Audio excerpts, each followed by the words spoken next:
बिहार की राजनीति में वो भूचाल आ चुका है जिसकी आहट से दिल्ली की नींव तक हिल रही है। सीट बंटवारे के बाद से नीतीश कुमार का गुस्सा चरम पर है, जिसके बाद पीएम मोदी से लेकर अमित शाह तक लड़खड़ा गए हैं।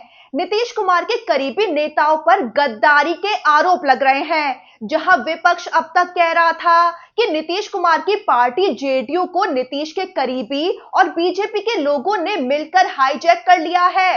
अब वही आरोप जेडीयू के अंदर से भी लगने शुरू हो गए हैं। ऐसे में खबर है कि नीतीश कुमार की नाराजगी इतनी बढ़ गई है कि उन्होंने अमित शाह का फोन उठाना भी बंद कर दिया है। यहां तक कि पीएम मोदी ने संदेश भिजवाया कि बात कीजिए, लेकिन नीतीश कुमार सुनने को तैयार नहीं है। दरअसल जेडीयू के अंदर टिकट बेचने के आरोप लगे हैं। सीएम हाउस के पास विधायक और उनके समर्थक गुस्से में शोर करने लगे कि ये पार्टी कुर्मी कुशवाहा की थी, लेकिन संजय झा, लल्लन सिंह और विजय चौधरी ने हाईजैक कर लिया है और टिकट बेच रहे हैं। दरअसल 13 अक्टूबर को एनडीए ने बिहार सीट शेयरिंग का ऐलान किया था।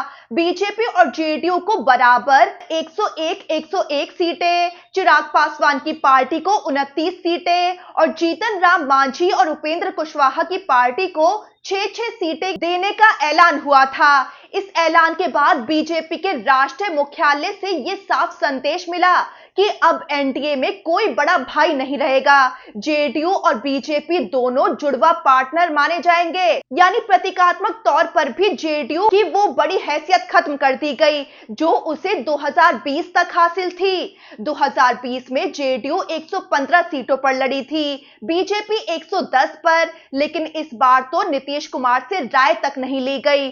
सारी डीलिंग दिल्ली में धर्मेंद्र प्रधान, संजय झा और लल्लन सिंह के जरिए हुई और नीतीश कुमार को जब इस बात का एहसास हुआ कि उनकी पार्टी की बड़े भाई वाली हैसियत खत्म हो गई है, तो उनका धैर्य का बांध टूट गया।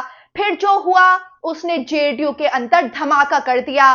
मुख्यमंत्री आवास पर रात भर हलचल मची रही, गाड़ियों में नेताओं का आना जाना लगा रहा और सुबह होते होते नीतीश के दरबार में आरजेडी के रणनीतिकार और तेजस्वी यादव के करीबी संजय यादव पहुंच गए। ऐसे में इशारे मिले कि क्या नीतीश कुमार और लालू यादव फिर से साथ आने वाले हैं। दरअसल नीतीश 109 सीटें चाहते थे, लेकिन बीजेपी ने केवल 101 सीटें दी और खासकर उनकी नाराजगी इस बात पर है कि उनकी मनचाही सीटें बीजेपी ने चिराग पासवान को दे दी। वहीं एनडीए के दूसरे साथी जीतन राम मांझी और उपेंद्र कुशवाहा भी चिराग पासवान को मिली तरजीह से खफा चल रहे हैं। ऐसे में बीजेपी उन्हें भी मनाने की कोशिश कर रही है।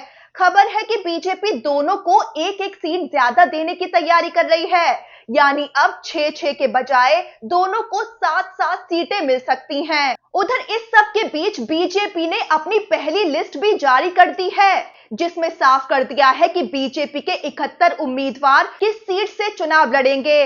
बीजेपी 101 सीटों पर चुनाव लड़ रही है, यानी अब 30 नाम बाकी हैं। लेकिन बीजेपी की इस लिस्ट में जो संकेत छिपे हैं, उसने नीतीश कुमार के गुस्से को और भड़का दिया है।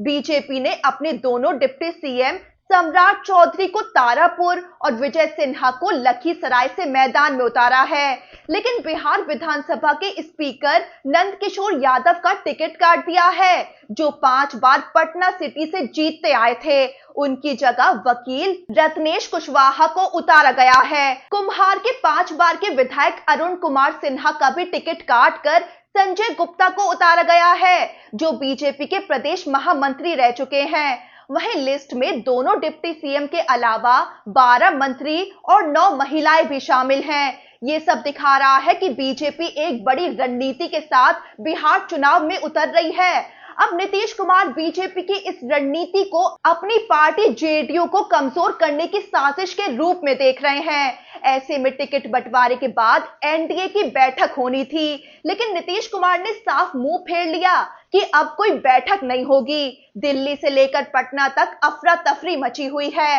अमित शाह और धर्मेंद्र प्रधान ने फोन मिलाया, लेकिन नीतीश कुमार फोन नहीं उठा रहे हैं। अब बड़ा सवाल कि क्या लालू यादव और तेजस्वी यादव से नीतीश कुमार की फिर नजदीकी होगी। तो आरजेडी के भरोसेमंद नेता संजय यादव का नीतीश कुमार के घर पहुंचना, आरजेडी उम्मीदवारों को लालू यादव ने सिंबल बांट दिए थे, उनका रातों रात सिंबल लौटाना और आरजेडी नेता भाई वीरेंद्र जब सिंबल लौटाने पहुंचे तो उनका ये बयान कि अब नए सिरे से गठबंधन की घोषणा होगी। क्या ये सब कुछ इशारा दे रहा है कि लालू यादव और नीतीश कुमार एक बार फिर साथ आने वाले हैं? वहीं आपको ये भी बता दें कि आरजेडी के सिंबल बांटने से कांग्रेस में भी नाराजगी देखी गई थी। यहां तक कि कांग्रेस ने अकेले चुनाव लड़ने की धमकी भी दे दी थी। अब क्या कांग्रेस अकेले चुनाव लड़ेगी या महागठबंधन में सीटों को लेकर चल रही खींचतान सुलझ पाएगी? उधर आपको बता दें कि नीतीश कुमार अभी अपने विधायकों से बैठक कर रहे हैं,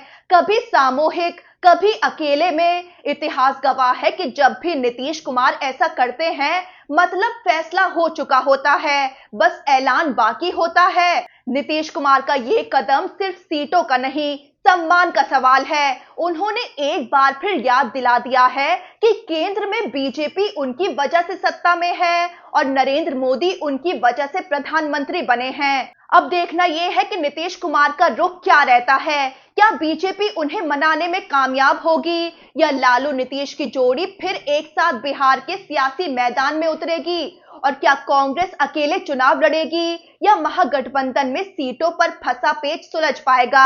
आपको बता दें कि बिहार में 6 नवंबर और 11 नवंबर को 2 चरणों में वोटिंग होगी और नतीजे 14 नवंबर को सामने आ जाएंगे।